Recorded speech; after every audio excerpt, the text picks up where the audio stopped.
Initiative, Dungeons and Dragons, creative writing, and history. This will be about a 40-minute presentation, and there will be time for Q&A at the end. So in just a moment here on the chat, just we saw with yesterday's presentation, you should see that little Q&A option show up there. Please, as we go throughout here, I'll be watching the chat to help facilitate any questions you have, and there will be time for questions at the end, about 20 minutes or so. So, of course, if there's something to say, hey, I didn't quite catch what you said, you can always let us know to have something repeated. But yeah, we look forward to having that Q&A in our presentation here. So without any further ado, let's welcome Michael Granado to the stage.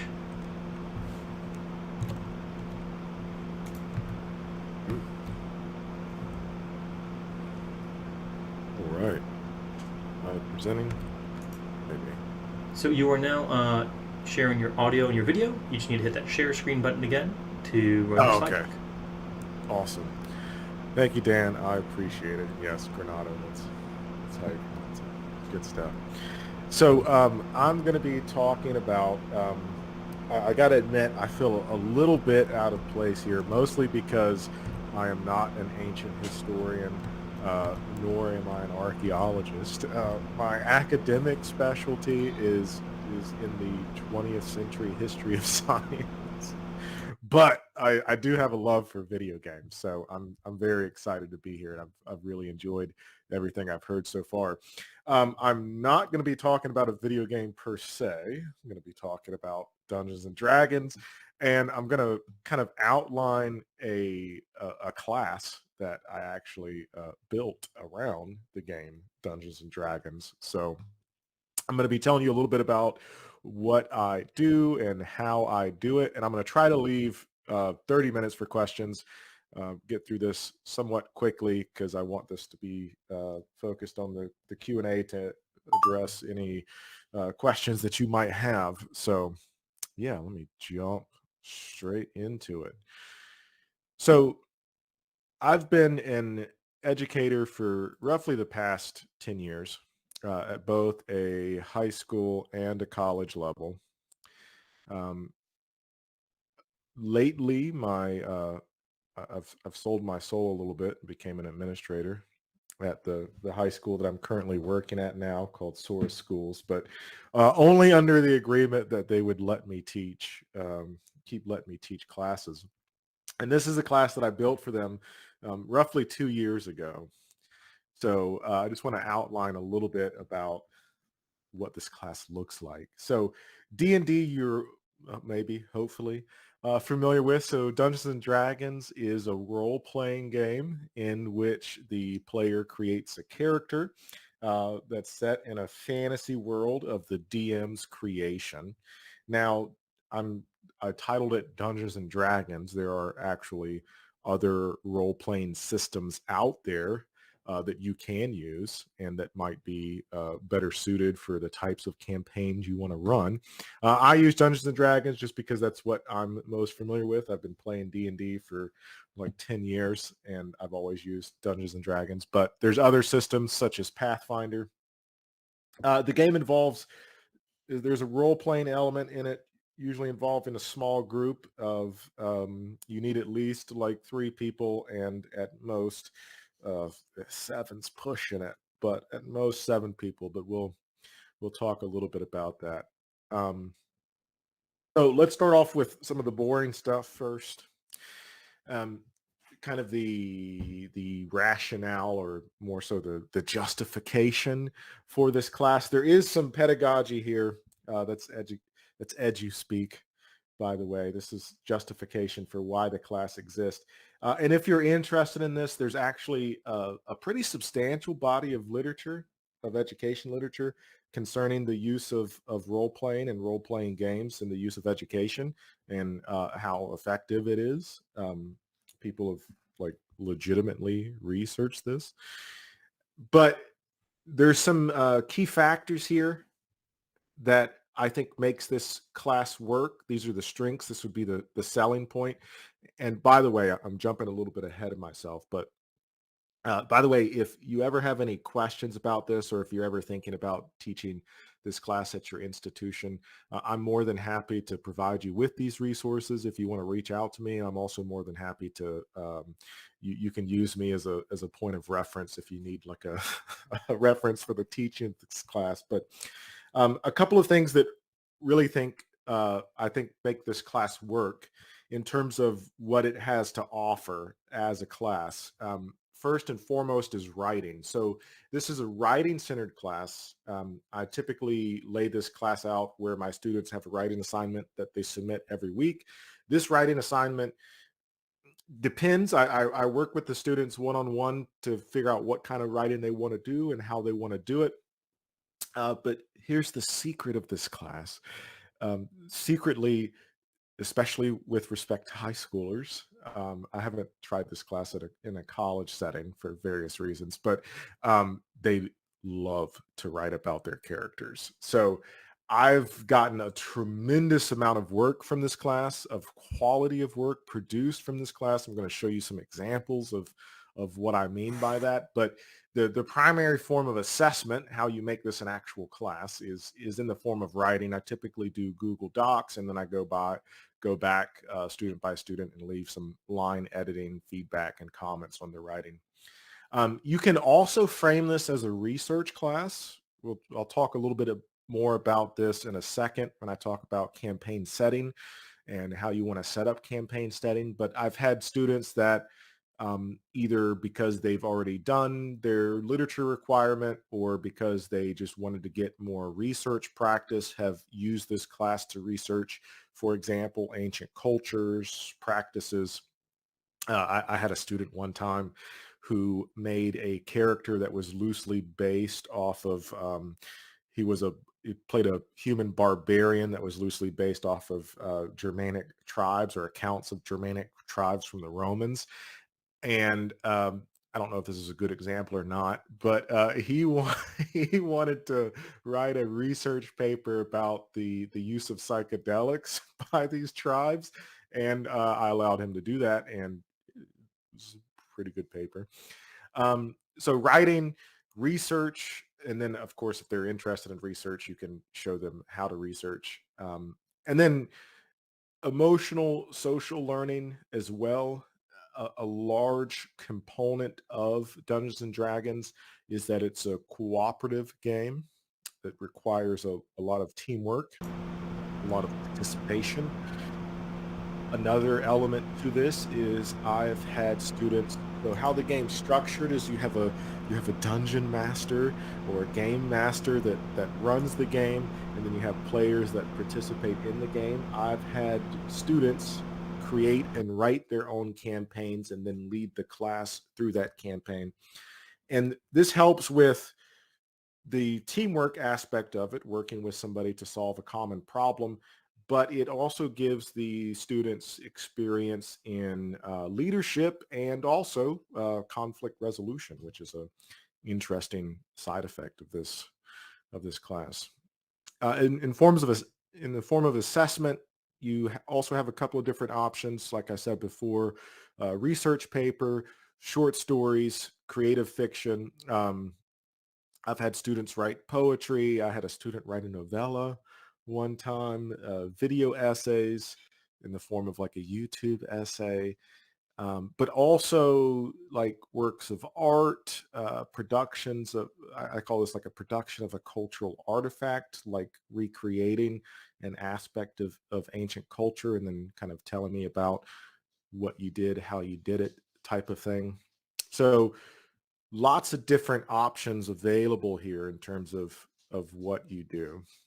Um, there are some problems with the class that I want to address if you have any interest in teaching this. And Michael, The sorry to interrupt. Just a quick note here. course. If you can click on the hide button, you have a little menu there. Oh, sorry, the Oh, one right next to it.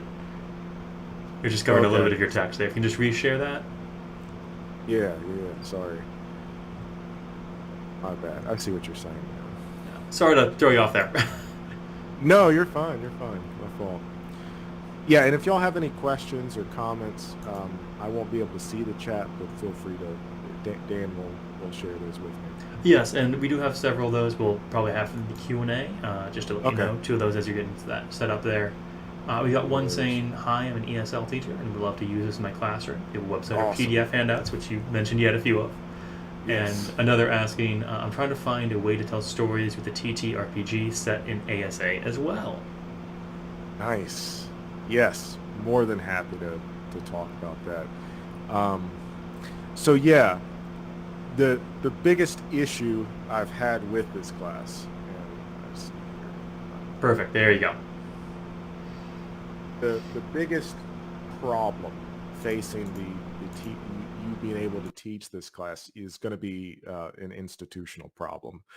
This class is a tough sell, um, for a lot of reasons.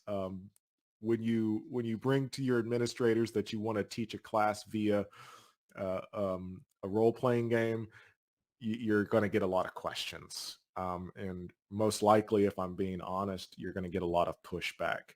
Um, I'm able to teach this class at the school that I'm currently at, which is Sora Schools, largely because I'm the founding humanities expert there, and I participated in and was responsible for a lot of the early curriculum development, and most importantly, the people who founded the school and were a part of those conversations are extremely open-minded when it comes to different educational techniques. But this will be a very tough sell, especially at more, for lack of a better word, established or traditional institutions, especially at a university setting. But there, like I said before, there's actual research to back this up. Um, so you do have an academic basis for the class, but the biggest issue is going to be institution, whether or not your institution even allows this in the first place. A second concern, and this is more of a practical, pragmatic concern, is going to be class size. D&D. Now I think there are some workarounds to this, but in the class I currently teach, we have a class size set. The limit is set to 6 to 7 students, which, as you know, is extraordinarily small.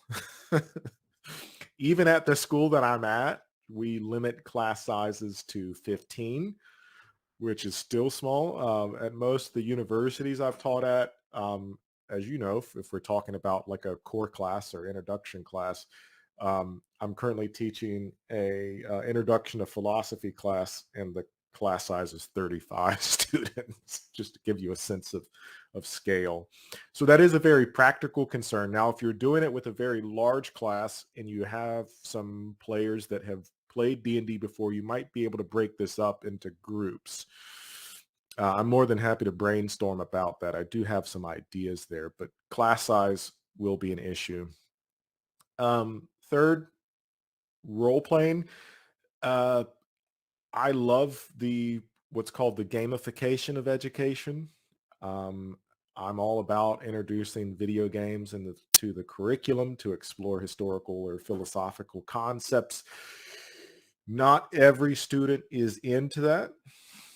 And so I do think that if you're going to offer this, especially at if you're offering it for like an introductory level class, there does need to be some alternatives that are offered in its stead if students, for whatever reason, don't feel comfortable with the role playing aspect of it.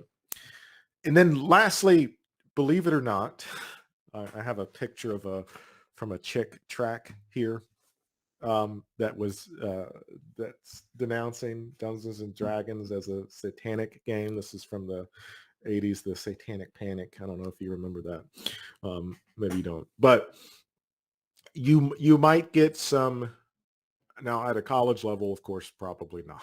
But at a middle school, high school level, if you're teaching this, you might get some cultural pushback here, some religious objections to it that you should be aware of. Since I've started teaching this class 2 years ago, I've only had this happen once, but as you can imagine, these interactions tend to be pretty intense. So even though it happened once, it still stands out. I had a meeting with a parent and we had a very long conversation about this. Now, I do teach at a school that is not religiously affiliated. We're a secular school. We have a very diverse cultural, religious background, people from different walks of life and faiths and all that other good stuff. So this was, I mean, I had administrative support here, but you might get some parents, especially that are concerned about uh, D&D, as you know, has different caster classes and the introduction of, quote unquote, witchcraft or satanic influences might still be a problem. People act surprised when I bring this up, but I mean, just look at the reaction to when Harry Potter got real popular. If you were a K through 12 teacher there was some pushback against the teaching of those books or the use of those books in the curriculum. So it is a possibility. Just throwing that out there to prepare yourselves for those sorts of conversations. All right, so let's get to the fun stuff. Now, in terms of incorporating history and philosophy, D&D is a very flexible game. Flexible in the sense that it's very malleable, it's very changeable, and you can kind of tweak it to fit the context of your particular class. I've done this several ways.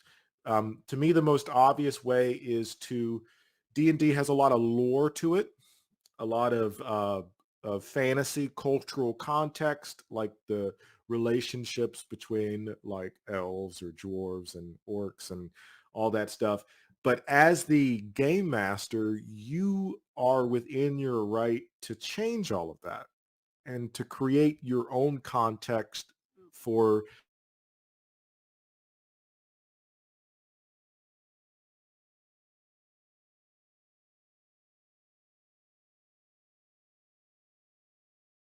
on this to this aspect of it, be of its traditional lore, and you have like characters that focus on like religion and stuff within D&D.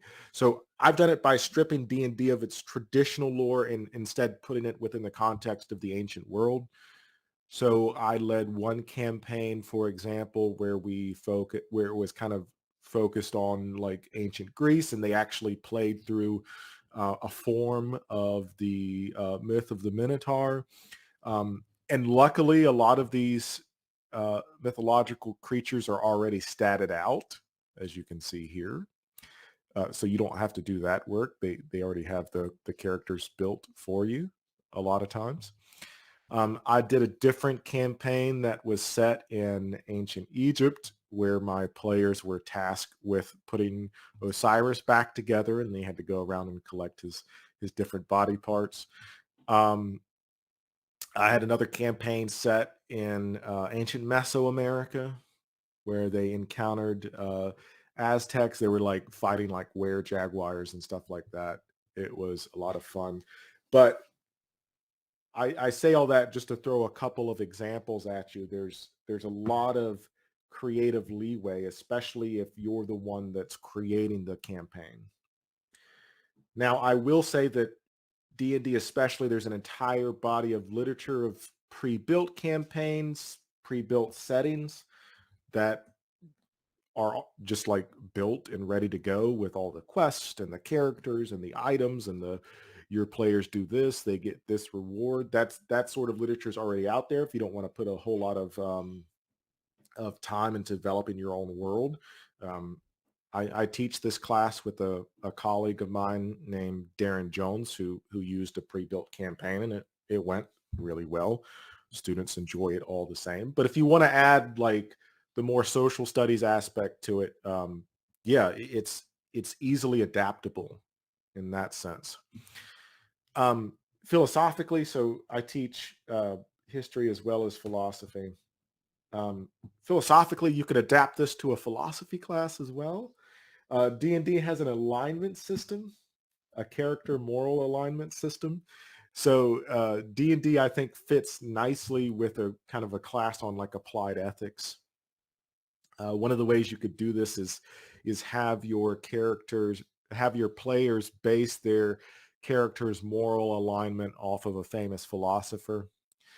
And I just found this chart on the internet. I actually might take issue with how some of these are labeled, but you might have a character for, you might have a character, for example, a player that says, my character is going to be a deontologist.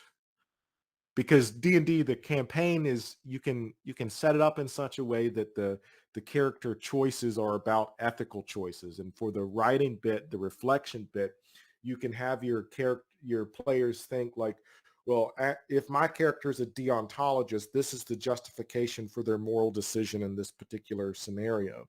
And they could justify that, right? As a deontologist, I believe that murder is always wrong in every case. So when we were confronted with fighting the bandit and we gave the option to either kill the bandit or let the bandit go through like the justice system, we decided to let the bandit go through the justice system because it's not my role to kill people. Something like, something along the lines of that. There's a lot of different options there, but I think this could easily be, I like to focus my campaign, the progress on the campaign of around focused on different moral decisions. So easily adaptable in that respect. Some other recommendations. I think this is super important, so I do want to spend some time talking about it, especially within a classroom setting. There is what in the community they call a session zero. This is a session that takes place before gameplay starts, and I would highly, highly recommend that during this session you either privately with each player walk through this, or this can come in the form of like a Google form that the player can fill out. But I would highly suggest you utilize what's called a RPG consent checklist. So D&D as a role-playing game can get very intense and has the potential, and I would not recommend this for an educational setting, has the potential to get very intimate. Um, so you need to set some ground rules before you start playing. And by setting some ground rules, I mean, you need to get feedback from your players about what they are comfortable with and what they are not comfortable with. This is going to be different from a classroom conversation in which you can direct where the conversation goes and the topics in which you talk about. You can't always predict that within a role-playing setting. And there might be some situations in which you have to, as the game master, say, okay, well, we're not going to talk about that, or well, we're going to move on, or I'm not going to allow you to do that. It's kind of a responsibility that the dungeon master has to assume. But there are some important things, obviously, that your characters need to stress whether or not they're comfortable with. In terms of the first one, sex, relational issues, again, if this is taking place within the classroom setting, I personally don't think that has a place, but use your best professional judgment, please. I, of course, teach high school, so this 100% does not have a place in my campaigns, either between myself as the DM or between the players. That's the no-go. So I lay that out at the very beginning.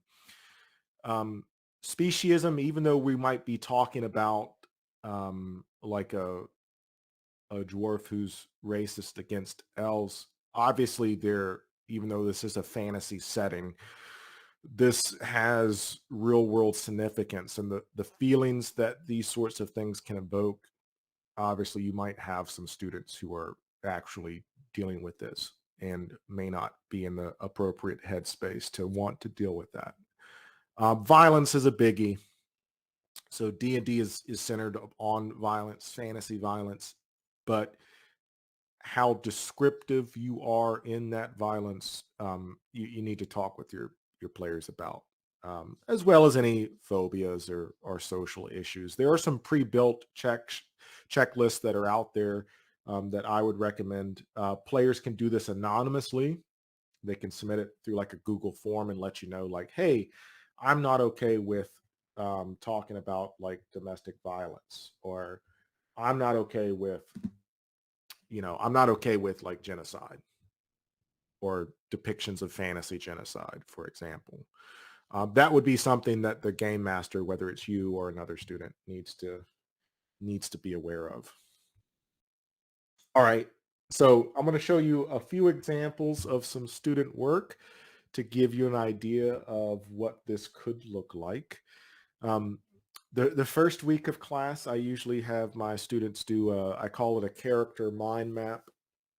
Um, this is a listing of their characters' influences, whether these influences are from pop culture, from history, their characters' personality traits, their quirks. This is a particularly interesting character mind map. This student, his name was William, um, talked about just kind of outline his character's backstories, personality, mannerisms, goals, flaws, right? Um, I've had students create artwork for their characters or for the campaign. So this example on the left here, this is actually from a student-led campaign. The student's name was Karma, and one of the things that she did, there are map creators, and she did just a absolutely fantastic job of creating, as you can see, very detailed, realistic maps. She created several of them. It really added to the gaming experience. It was very immersive. I've had characters do character art of their characters. This student, their name's Dylan. They created, their character was named Casimir. They actually animated this. So they did like different, they went through and did like happy Casimir, sad Casimir, Casimir in combat. And they kind of like sketched this out. And for their final project, they did like a little animation. It was absolutely fantastic. The writing bit, this is where I think this type of class really shines. This student's name was Owen. Owen did, his character was like a detective, a secret detective. Um, it was, he said his character was based on Tom Hanks's character from A League of Their Own. So he did this really funny Southern accent, but he was supposed to be like the Southern gentleman detective type situation.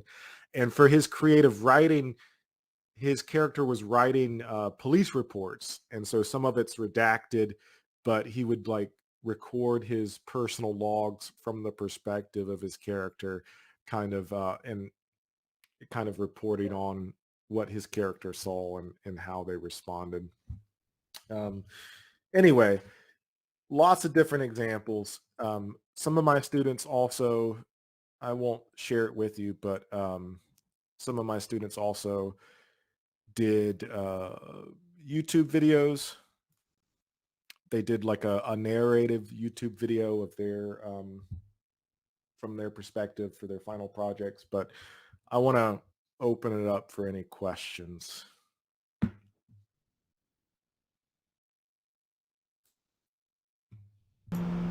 Well, thank you, Michael, for that presentation. We already have quite a few questions in the chat here, actually. I'm just going to go ahead and call some of those out. Also, just a very good discussion going on in the chat. Some people sharing some resources of different tools they like. For instance, Mark was sharing some about Fate Core or Fate Accelerated, if you're familiar with those. I've heard of it. I've not used it. Yeah, and I'm more than happy to talk about tools. I actually forgot to mention that, but let me get to the question. Yeah, so we have a few here. We've already kind of touched on the first few, but I do want to recall to if there's any additional commentary you had. The first one from Miss Grosel, I believe. I'm sorry if I'm mispronouncing that, but I'm an ESL teacher and would love to do this in my classroom. You mentioned PDF and some other resources. Do you have a website? I don't have a website, but I'm more than happy if I'll drop my email in the chat. If you want to shoot me an email, I'm more than happy to brainstorm and answer any practical questions you have about the class. Great. And then this is just a comment they had also made about their class. They have 7 groups of 36 students in high school, so quite a few opportunities there. Yes. And then I wanted to circle back to from the other question we had earlier from Mark about trying to find a way to tell stories with the TTRPG set in ASA as well. ESA, I'm not familiar with that. I was hoping Mark could tell us a bit more. Mark, if you want to go ahead and tell us in the chat, or if you actually want to approach the mic and talk to everyone out here, if you're feeling so bold. I can hear you, but I'm not sure if other people Yeah, can so hear Mark, me. you just want to stand right behind where Michael is on the... There we go. Now we can all hear you. All right, there we go. You can hear me? Yes, we can. Okay. Yeah, ASA is also ancient Near East, ancient South Asia. That way it's not Anglo-centric. I had school myself. Now, you used Egyptian and Greek settings where there's a lot of current cultural, there's already stuff there. There are already minotaurs. There's already Set and Horus. I'm looking at trying to set some stuff in Sumeria, in Acadia, where we don't have name lists, where we don't have, no, they're available. They're just not commonly available to anybody but academics. Right. And so trying to come up with a set of names for people, for NPCs, for places. I'm trying to figure out a way to do that, to create a setting which is not Britain in 900 AD or fake Britain in 900 AD. I wasn't sure if you had found any, or if you had looked at doing anything in Sumeria or in Mesopotamia versus Egypt and Greece, which are better known. Right. I have not had a campaign set in that area, but one of the things that you could do, I've done something similar where I have outsourced the campaign building to the students. And you can turn this into like the form of an assignment. Like, before we start playing the game, let's build the campaign together. And part of building the campaign together is I need to create NPC names, like non-playable character names. Let's find some common names that are historically accurate. Let's maybe explore some of the known mythology and how we can create this into a storyline. Like, I think you could spin it in such a way that it becomes like a collaborative project in that regard amongst students. Excellent. Thank you. Yeah, but I think that's a fantastic idea. That's awesome. And please let me know how that goes. Yeah. I dropped my email in the chat if michael@sourceschools.com. If you want to brainstorm or have any other questions, I can send you all the resources I have. Thank you. And we do have another question here from Adam. Adam, you can go ahead and approach the mic if you'd like to, or I can read it out loud for you.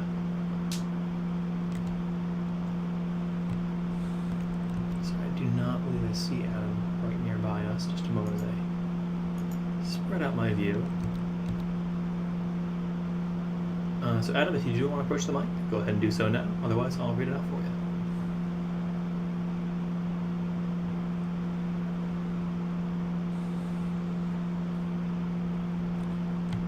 Well, I'll go ahead and read it out for him now. So Adam asks, given that D&D is mechanically focused on combat overall, do you find that affects the sorts of histories your students are interested in researching, writing more about? Yeah, that's a good question. So it is mechanically focused on combat, but you as the GM don't necessarily have to make your campaigns focused on combat. So I recently did a campaign that was more of like a murder mystery type of situation in which the characters were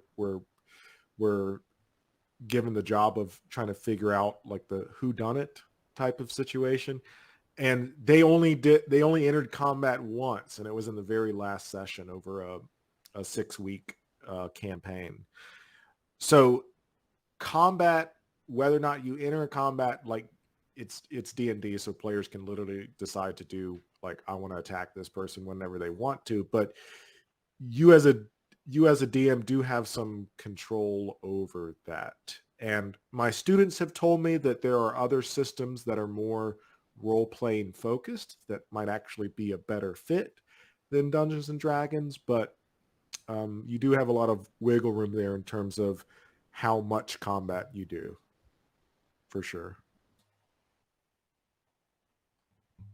Excellent. Thank you for sharing that. And just a brief side question of my own, because I actually DM a little bit too.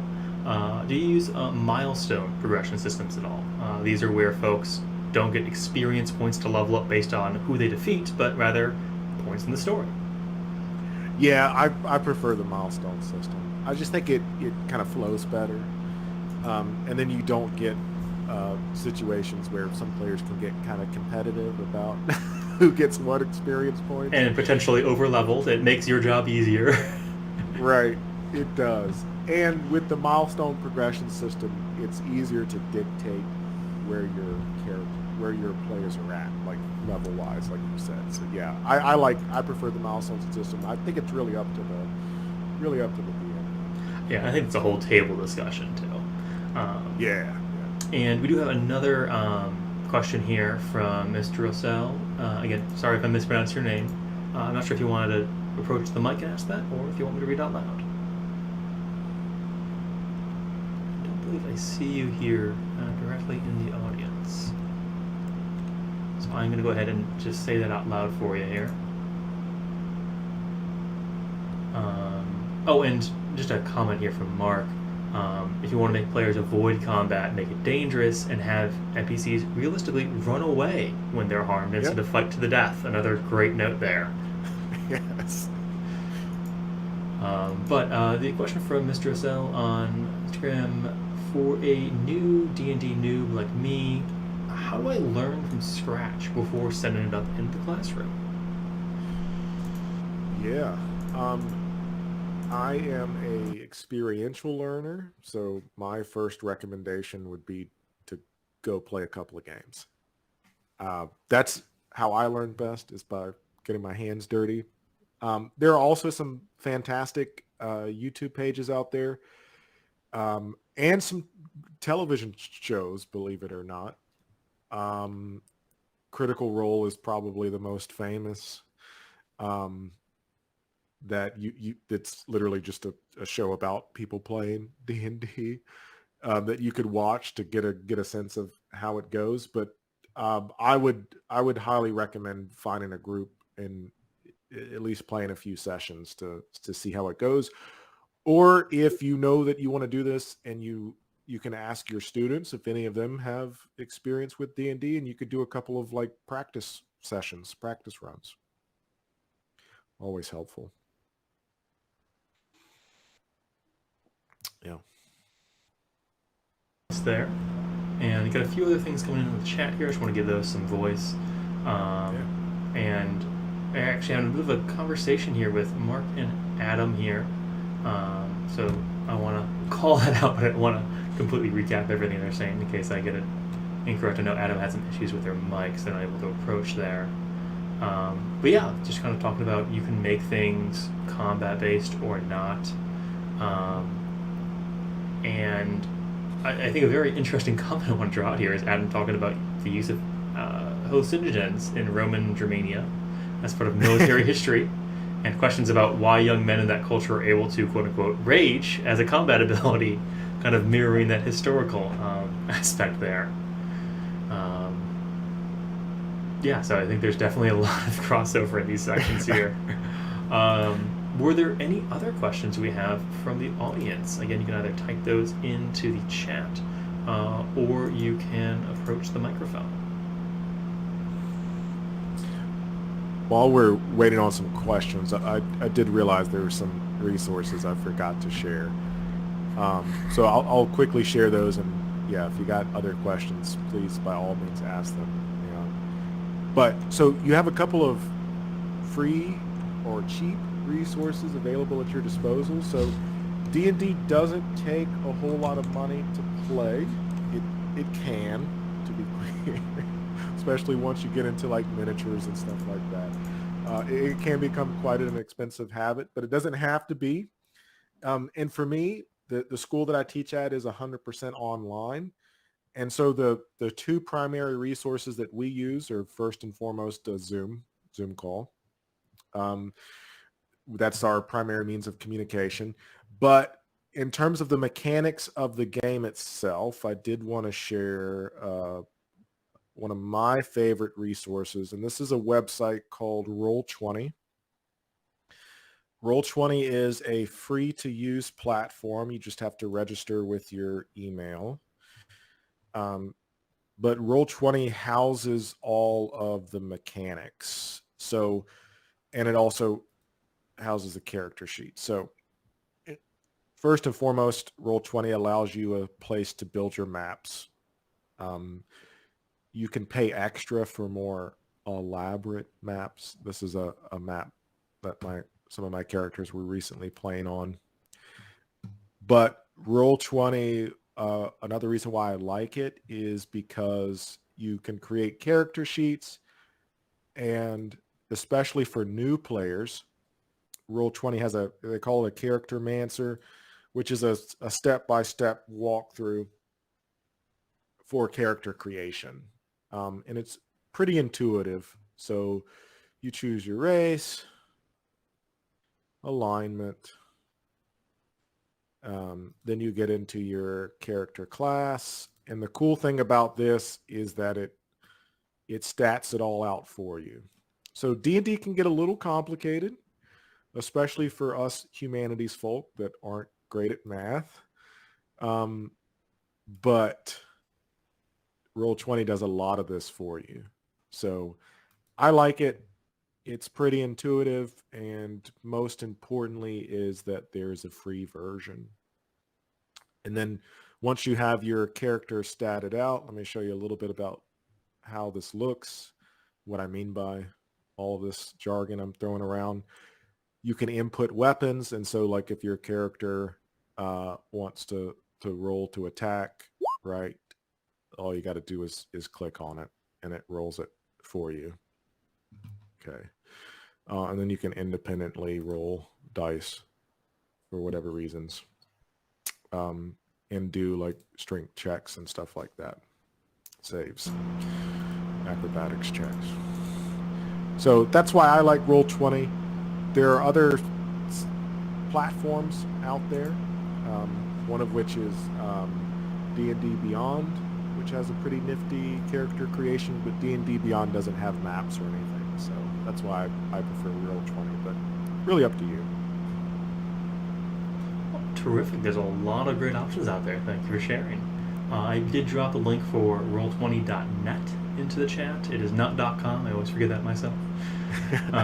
So that is in there. A few other folks mentioning some resources here, including Fate, which is under Creative Commons license, and Fate Incinerated, which is a short form, which is $5, which is very affordable. Some folks talk about Pathfinder over here as well. One just decided I'll make to all of you is don't forget about your local library. These are books, and you can get them for free. Even if your library doesn't have them, you can request them for free through interlibrary loan. But enough of my propaganda about your local library.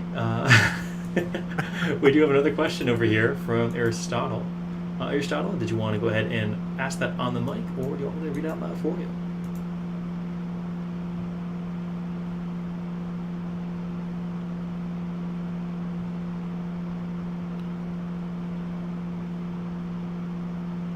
I am not seeing a move, so I'm going to assume you want me to read it out loud for you. Aristotle asks, could D&D be used also as a training tool for students of archaeology on issues of good practices, ethos, as well as logistics and organizing research programs? That is a great question. Again, I'm not an archaeologist, but like I mentioned, D&D is a very flexible system. So I would imagine that it potentially could. Although, again, because of my ignorance, I'm not quite sure how it could. But if there's any archaeologists in the room that have maybe played D&D before and are familiar with it, I would love to hear y'all's ideas.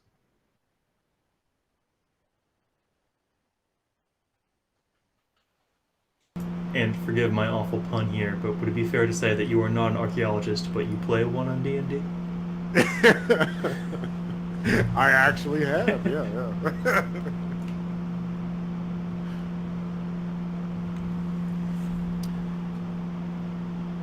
And as always, I'm happy to brainstorm this stuff with you if you want to reach out via email.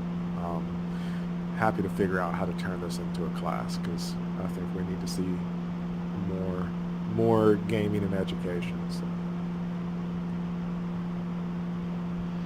Certainly, and with all the options, there's quite a few. I'm sure some folks here in the audience would love to brainstorm with you afterwards. I'm going to put in a link to a video that one of my students created. This was not for the class per se. They did this on their own. This student, their name is Roz. They actually run a D&D club at my school.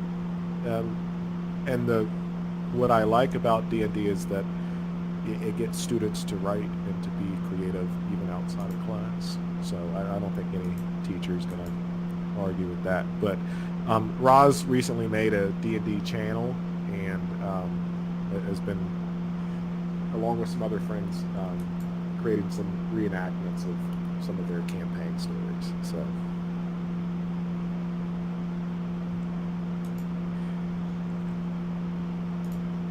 Yeah, so I see a comment in the room chat looking at the different settings. It appears that the stories are the same in any age, just surroundings change. Yeah, I think the surroundings are easily adaptable in that way. So whether it's set in ancient Egypt or ancient Mesoamerica or whatever, it's you basically have the world building aspect of it, and you can flavor that aesthetically kind of how you see fit. The gods and goddesses are going to change. The religious system's going to change. Maybe the forms of government that they encounter might change depending upon where they're at. But yeah, it's easily adaptable in that regard, I think. Or it could be pure fantasy as well, if you want to go more the creative writing literature route. And world building is a great assignment for this as well, especially if a student is interested in developing their own campaign. You can kind of, for our ELA teachers out there, show them some world building processes and walk through that. Excellent. And I do want to call out another question here from Mark. Are you focused on the writing prompts or the elements of writing, or on the history? I imagine you're going to touch on all of them. Maybe what is your priority? It honestly depends. So the school that I teach at, we have a somewhat flexible curriculum in that, students are required to take a certain amount of ELA classes or history classes. But when a student signs up for D&D, for me, they might sign up for it for a different reason. So I have some students that sign up for it because they need to get more writing experience, or they just want to focus on their creative writing. And so the beauty of this class is that I can tailor that depending upon the student's need. But like if you're a history teacher and you want to utilize D&D for your history class, you can have it focused on not necessarily the creative writing part, but like, hey, our campaign's going to be set in ancient Egypt. Let's research ancient Egyptian religion. Whereas if you're an ELA teacher, you can say, like, for the first couple of weeks, we're going to focus on developing our character's backstory. Tell me about your character's personality, their history, their bad habits, what they like to eat for dinner. Like, it could be, I think the focus is largely flexible there, but which is what I think makes this class so useful.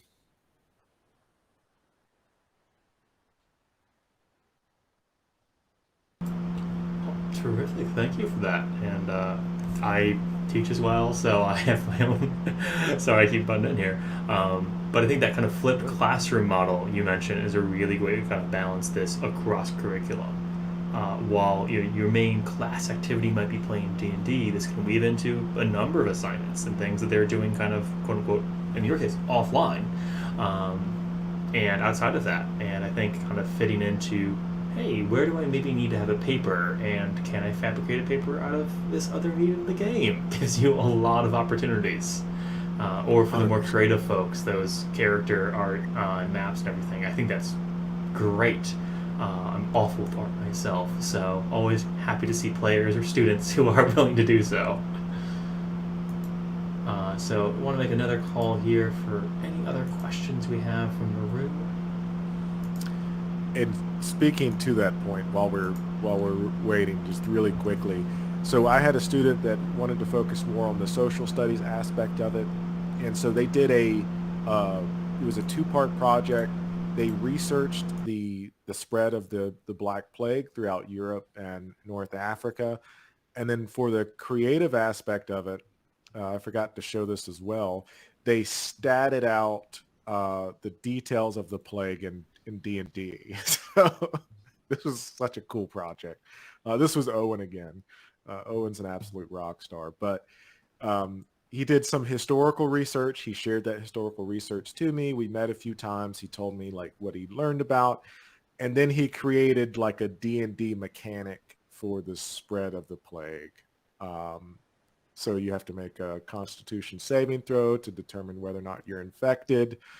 And then once you are infected, he mapped out like what the effects of the plague were. So really awesome project there. But that just shows like the type of flexibility in terms of what the students are researching, are writing about. And in this case, it could be both, right? It could be both a creative writing project and a kind of historical research type of project.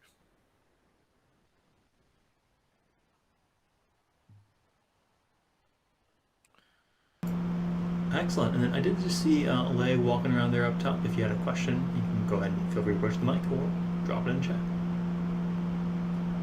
We probably have room for just about one more question here before we wrap up this slot.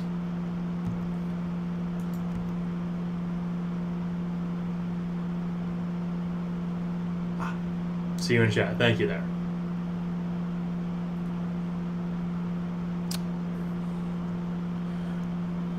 And I just want to emphasize again, I'll repaste my email. If you ever want to talk about this or have questions. Rose, do you have a question?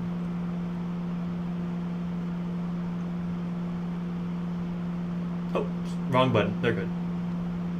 Okay. Yeah, there's my email again. Always happy to chat about this. And if you ever need to use me like as a reference to justify the teaching of this class at the school that you belong to, I'm more than happy to step up the bat for you as well. I'm very passionate about this. Terrific. And just as a little geeky side note here for you all, we are recording these sessions, so in case you missed part of it or any connectivity issues, you'll be able to watch it back later on. Additionally, as I prepare those in the coming days, I will be creating some mostly APA and probably MLA citations for anyone who wants to cite these presentations. Certainly on your own CV, Michael, you'll add that there, but great way if you're trying to pitch things is to say, hey, I went to a conference, we presented this thing, it was published out there, and here's some great evidence-based rationale behind this classroom activity. So, Michael, thank you again for a very engaging presentation. I would say you rolled a critical on your performance check.